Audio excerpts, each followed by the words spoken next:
Number 13 ما زال بصفاتہ قدیما قبل خلقہ، اللہ رب العزت کی جو صفات ہیں وہ ہمیشہ سے ہیں، یعنی جب مخلوق کو پیدا نہیں کیا وہ تب بھی خالق تھے۔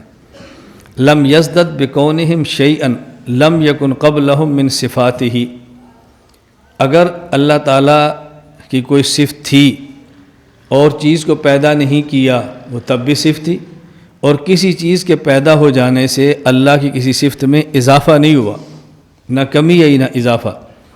وَكَمَا كَانَ بِصِفَاتِهِ أَزَلِيًّا كَذَلِكَ لَا يَزَالُ عَلَيْهَا أَبَدِيًّا، جس طرح اللہ کی صفات ازلی ہیں اسی طرح اللہ کی صفات ابدی بھی ہیں، ہمیشہ سے ہیں، ہمیشہ رہیں گی۔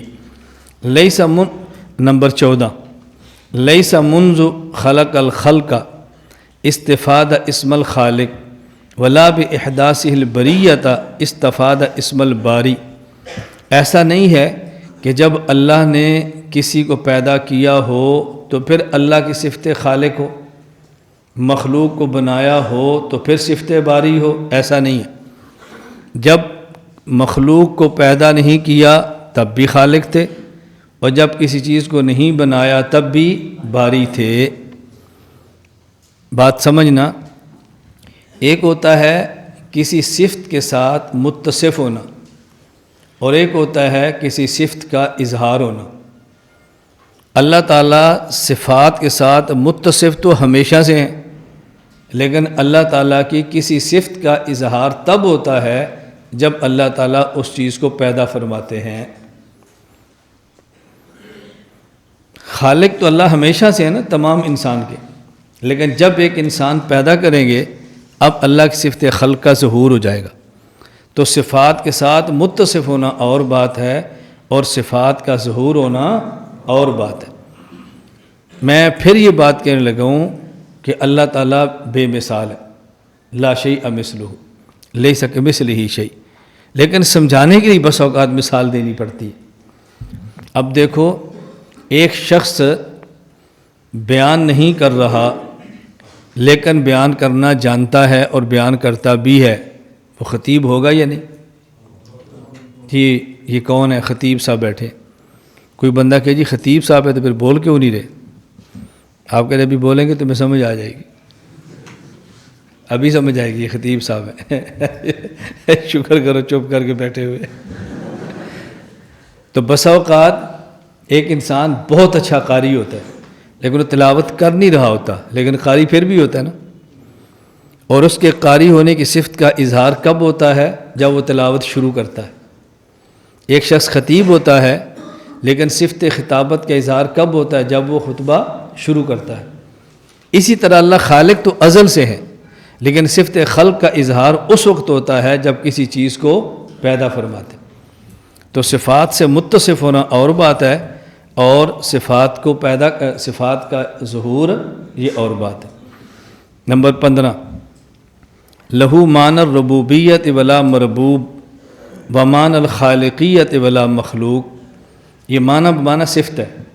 اللہ تعالیٰ کے لیے صفت ربوبیت اس وقت بھی تھی جب کوئی مربوب نہیں تھا، یعنی اللہ اس وقت بھی رب تھے جب کسی کی تربیت نہیں فرما رہے تھے، چیز پیدا ہوئی تربیت شروع ہو گئی، جب نہیں پیدا تب بھی رب تھے۔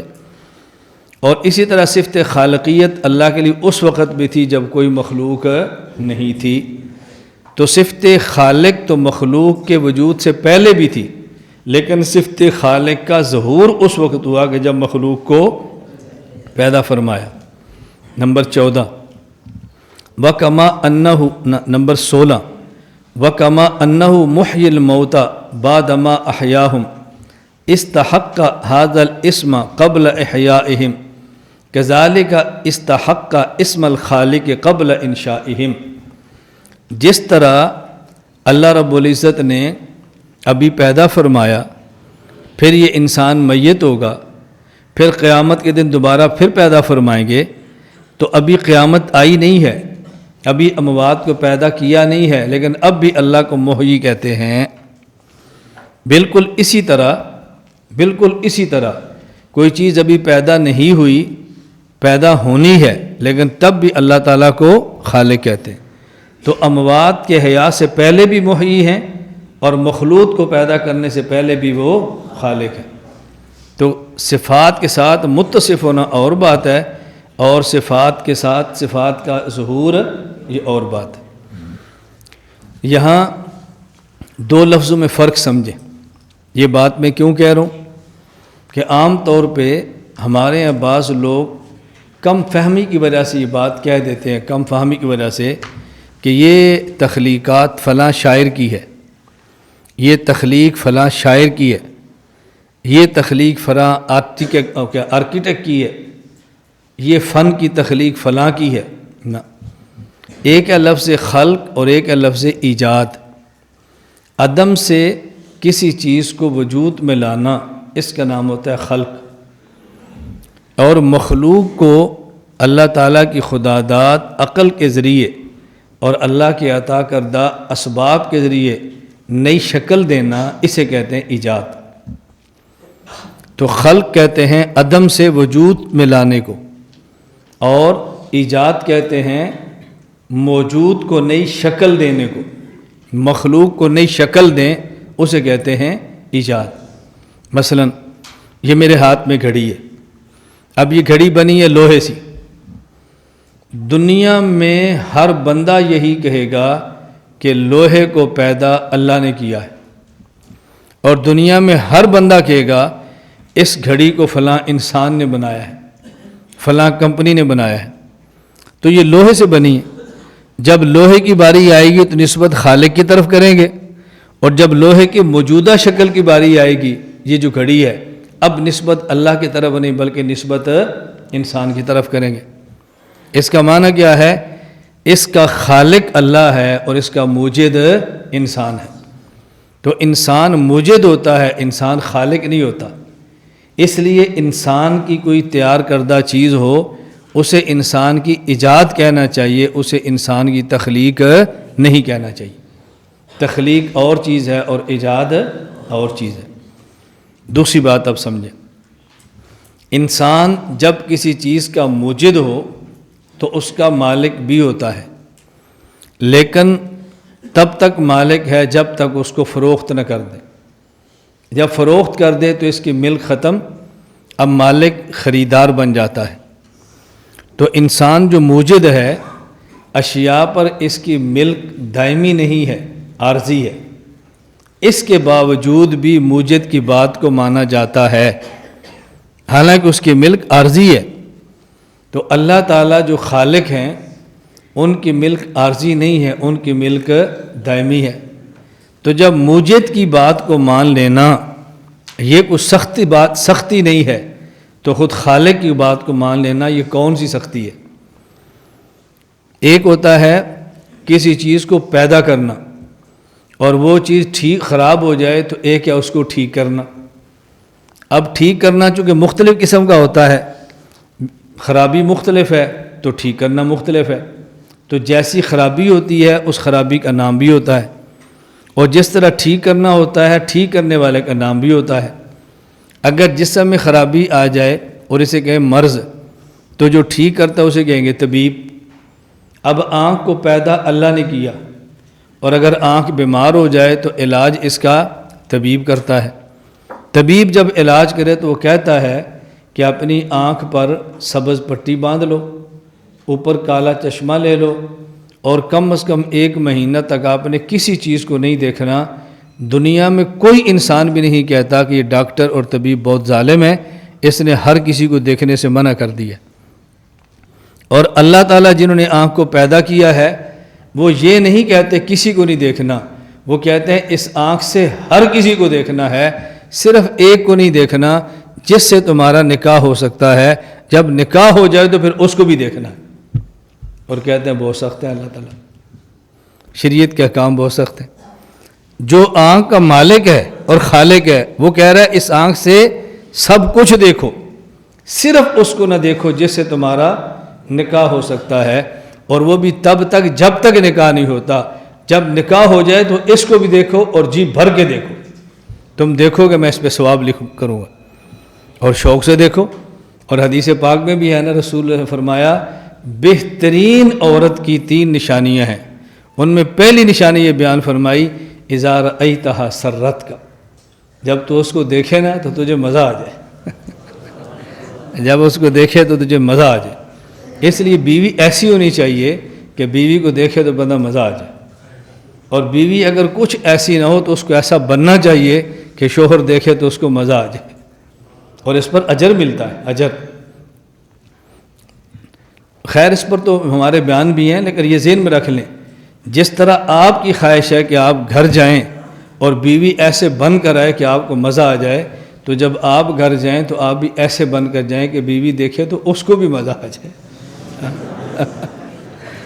یہ نہیں ہے اپنی شکل دیکھو، حلیہ دیکھو، کپڑے دیکھو، جس کے ساتھ گھر میں داخل ہوئے منہ سے بدبو نکل رہی ہے، بغلوں سے کیا کچھ، یہ کیا تماشا ہے۔ دونوں کو اس چیز کا خیال رکھنا چاہیے۔ خیر میں عرض کر رہا ہوں کہ دیکھو، آنکھ کے خالق نے کہا ہر کسی کو دیکھو، صرف اس کو نہ دیکھو جس سے نکاح ہے، اور جب نکاح ہو جائے تو اسے بھی دیکھو۔ اور جو آنکھ کا علاج کرتا ہے وہ کہتا ہے کسی کو بھی نہ دیکھو، اس کو کوئی بھی سخت نہیں کہتے، اور حکام شریعت کو سارے سخت کہہ رہے۔ بات سمجھ آ گئی؟ تو میں خیر اس لیے عرض کر رہا ہوں کہ خلق اور ایجاد کے اندر فرق کرنا سمجھیں۔ دنیا میں انسان چیزوں کا موجد ہے، لیکن انسان خود ایسا ہے کہ اس کا دنیا میں کوئی موجد نہیں، اس کا صرف دنیا میں خالق ہے۔ اس کا دنیا میں کوئی موجد، صرف اس کا خالق ہے، اور خالق ہمیشہ مالک ہوتا ہے، اور مالک کی مملوک اور ملکیت میں اس کی اجازت کے بغیر تصرف کا کوئی اختیار نہیں ہوتا۔ اس وجہ سے جس طرح اپنے جسم کو ختم کر کے خودکشی کرنا حرام ہے، اسی طرح اپنے جسم کو پیٹنا بھی حرام ہے کہ یہ مالک کے مملوک کے اندر تصرف بغیر اجازت کے۔ نہ قتل کرنا خود کو جائز ہے، خودکشی کرنا، نہ قتل کرنا خود کو جائز ہے، اور نہ ہی خود کو زخمی کرنا جائز ہے۔ زخمی، بعض لوگ زخمی کرتے ہیں حضرت حسین کی محبت میں، اور بعض لوگ زخمی کرتے ہیں کسی اور کی محبت میں کبھی کہیں کٹ لگایا ہوتا ہے، کبھی کہیں دل بنایا ہوتا ہے، کبھی کہیں جگر بنایا ہوتا ہے۔ یہ جگر کو چھوڑو، اس سے کچھ نہیں ہوتا، خام خواہ کاٹ کے اپنے آپ کو تباہ مت کرو۔ جب جگر مل جائے گا تو بس پھر جتنا خون نکال سکتے ہو نکالو، لیکن جہاں سے نکال سکتے ہو وہیں سے نکالو اس پہ اللہ بھی خوش ہوتے ہیں، اللہ کے رسول بھی خوش ہوتے ہیں صلی اللہ علیہ وسلم۔ میری گزارش سمجھ آ رہی ہے آپ کو؟ اللہ ہمیں یہ باتیں سمجھنے کی توفیق عطا فرمائے۔ یہ بار بار لفظ آتا ہے نا، ما زال لا یزالو، تو بعض بندوں کو اس پر شبہ ہوتا ہے کہ ما زال کا معنی ہمیشہ کیوں ہے، لا یزالو کا معنی ہمیشہ کیوں ہوتا ہے۔ یہ بات اچھی طرح سمجھ لیں کہ ما یہ نافیہ ہے، اور زالا یزالو اس کا معنی ختم ہونا ہے، تو جب ختم ہونے پر ما داخل ہوگا تو پھر دوام اور ہمیشگی ہو جائے گی نا۔ اس لیے ما زال کا معنی ہمیشہ ہوتا ہے، اور لا یزالو کا معنی بھی ہمیشہ ہے۔ ایک نفی ہے زوال، اور جب اوپر ما اور لا نافیہ آ گیا تو نفی کی نفی سے پھر دوام ہو جاتا ہے۔ ایک شاعر کا مشہور شعر ہے نا، دو نفیوں سے مل کر بنتا ہے یار مثبت، دو نفیوں سے مل کر بنتا ہے یار مثبت، تو بھی خدا کے واسطے کہہ دے نہیں نہیں، بس تو دو بار نہیں کہ ہم سمجھیں گے ہاں ہوئی شعراء کا اپنا ذوق اور اپنا مزاج ہوتا ہے۔ لا الہ الا اللہ، لا الہ الا اللہ، لا الہ الا اللہ، ما لنا رب سوا۔ لا الہ الا اللہ، لا الہ